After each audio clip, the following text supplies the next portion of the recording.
Welcome back to my channel, NexTutorial. My name is Khalil, and in today's video I'm going to be showing you the steps on how to reset or factory reset your Samsung Galaxy A53 5G.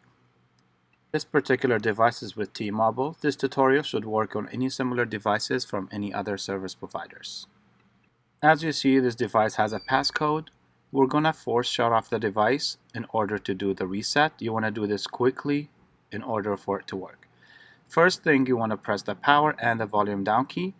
When the device powers off, you want to release the buttons and press the volume up key along with the power. So keep holding these two buttons, the volume down and the power, for 10 seconds. Once the phone goes off, press and hold the volume along with the power. When you see the Samsung screen, release the power. Keep holding the volume up key. Once you get to the screen right here, you want to use the volume down key to navigate. You want to scroll down to where it says Wipe Factory Data Reset. Press the power key to confirm. Then you want to scroll down to the second option and confirm that by pressing the power.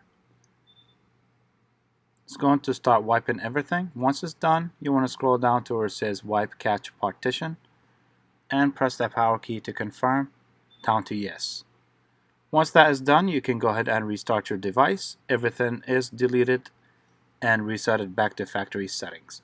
If you found this video helpful to you, don't forget to like and subscribe to my channel. And thank you guys for watching. I will see you next time.